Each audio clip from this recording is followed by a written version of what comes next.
গত ঈদের মতো এই ঈদেও ঈদ যাত্রায় যে অব্যবস্থাপনা সেটা হচ্ছে ঈদকে কেন্দ্র করে আমরা দেখছি যে রাস্তাঘাটে চাঁদাবাজির পরিমাণ অনেক বেড়ে গেছে। বিশেষ করে কোরবানির পশু পরিবহন যে ব্যবস্থা সেটার উপরে ভয়ানকভাবে চাঁদাবাজি হচ্ছে।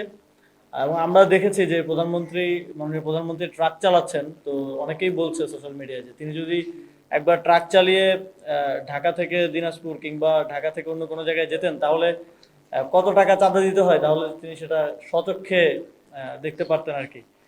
আহ, আর একটা হচ্ছে গরুর হাটগুলোতে আমরা দেখেছি হাট দেওয়ার ক্ষেত্রেই অনেক ক্ষেত্রে ইজারা দেওয়া করা, ইজারা অনুযায়ী যে নিয়ম আছে পিপিআর অনুযায়ী সেভাবে হাটগুলো দেওয়া হয় নাই, অনিয়ম করে দেওয়া হয়েছে।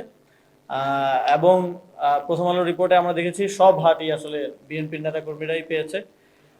কিন্তু তারা হাটের জন্য যে নির্ধারিত জায়গা সেই জায়গায় হাট না করে তারা রাস্তাঘাটে হাট করতেছে। অনেক জায়গায় আমরা দেখেছি যে হাট বরাদ্দ দেওয়া হয় নাই, কিন্তু পাড়ায় পাড়ায় এটা গতবারও হয় নাই, এবার বিভিন্ন জায়গায় যে আপনি বনশ্রীতে দেখেন, মোহাম্মদপুরে দেখেন, বিভিন্ন জায়গায় পাড়ায় পাড়ায় লোকাল নেতারা যারা হয়তো হাট পায় নাই, হাট পেতে চেয়েছিল, যারা থাকে না যে ওয়ার্ডের নেতা, তারা নিজেরা হাট বসাচ্ছে এবং সে হাসিলও আদায় করছে। তো এটা আমরা মনে হয় আগে এত বড় পরিসরে দেখি নাই। এবার আমরা দেখলাম যে মেট্রো রেলের স্টেশনের নিচে হাট বসানো হয়েছে এবং এই পুরো সেটআপটা এই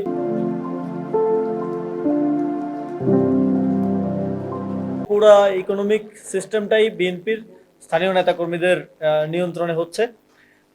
এই অনিয়ম করে হাট বরাদ্দ থেকে শুরু করে বরাদ্দহীনভাবে হাট করা, সেখান থেকে হাসিল আদায় করা, এই কার্যক্রমগুলোর মধ্য দিয়ে এই যে কোরবানি ঈদের যেই পবিত্রতা, এই পবিত্রতাকে এই সরকার মানে নষ্ট করছে।